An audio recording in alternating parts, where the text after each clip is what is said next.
Bonjour à tous, je me présente, je m'appelle Thibaut, et je vais vous parler de la revue qui s'intitule Le climat et son histoire de Emmanuel Leroy-Ladurie. Donc pendant longtemps, depuis la fin des grands âges glaciaires, les périodes douces et les périodes fraîches ou alternées, les optimums climatiques ont succédé à des petits âges glaciaires et vice-versa. Entre ces deux types de périodes, l'écart n'était que de 0,5 ou de 0,7 degrés Celsius. De plus, on notera l'optimum climatique de l'âge du bronze entre 1500 et 1000 avant Jésus-Christ.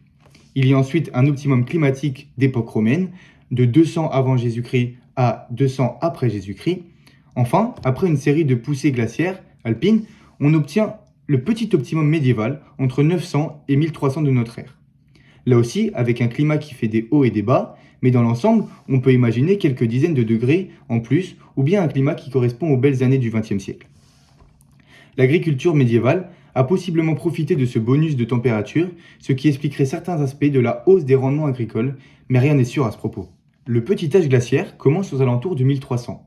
Pour résumer, il se traduit par une série d'hivers rudes et très neigeux, et par des étés souvent catastrophiques. Bien évidemment, on note aussi de très belles saisons au XIVe siècle. En revanche, la famine de 1315 est effectivement une famine de froid et surtout de pluie qui a endommagé les blés. Les médiévistes y voient alors la fin des beaux Moyen-Âge et le début des temps difficiles qui interviendront davantage avec la peste noire de 1348. On citera aussi une famine de vent, de froidure et de pluie en 1375.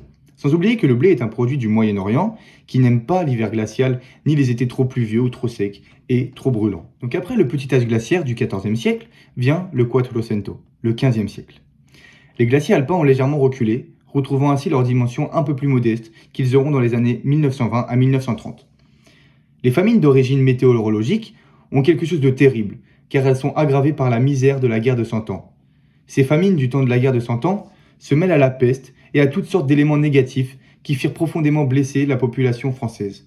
20 millions d'habitants en 1340 contre seulement 10 millions en 1450. Nous arrivons alors rapidement à la première moitié du XVIe siècle, de 1500 à 1560. Un joli XVIe siècle, avec un climat qui se rapproche de nos années 1920 ou 1940. Quelques famines de pluie en 1529, avec beaucoup de beaux étés qui donnent de superbes moissons. À partir de 1561-1562, on change de registre.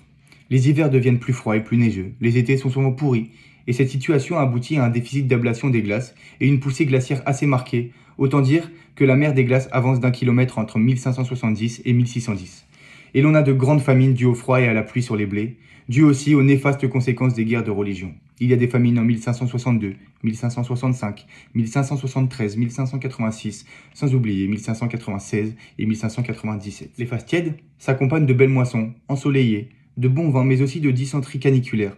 En 1719, 400 000 personnes meurent, et principalement des enfants. Les phases fraîches des années 1690 et des années 1740 s'accompagnent de pluie et de froid tueuses de blé.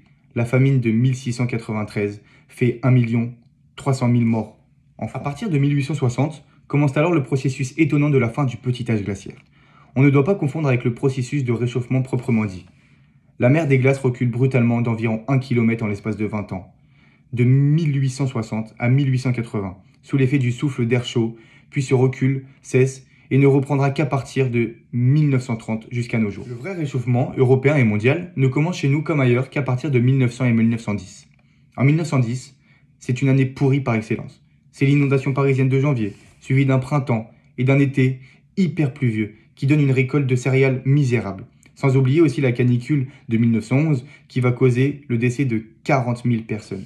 Vous allez probablement me demander comment expliquer le rafraîchissement qui dure de 1951 à 1980. Et pour certains, il pourrait s'agir des aérosols vomis par les cheminées d'usines pendant la grande période d'industrialisation des 30 Glorieuses. Selon d'autres, il s'agirait tout simplement d'une fluctuation, comme on en a connu au XVIIe et au XVIIIe siècle. Au total, de 1986 à 2011, on aurait gagné 1,6 degrés Celsius, des dernières années du XXe siècle aux premières années du XXIe siècle. La décennie 1991 à 2000 est la plus chaude du XXe siècle, des productions d'olives records en Italie, en Espagne et au Portugal. Inédite, la canicule d'août 2003 fait 17 000 morts en France, 20 000 morts en Italie et 70 000 décès dans toute l'Europe. Nous sommes évidemment loin des 400 000 morts de la canicule de 1717 et de 200 000 de celle de 1781. L'année 2005 a été remarquable à double titre. Un merveilleux climat pour les vignes, des vins extraordinaires dans toute la France. Le prix de la bouteille du château Latour a quintuplé.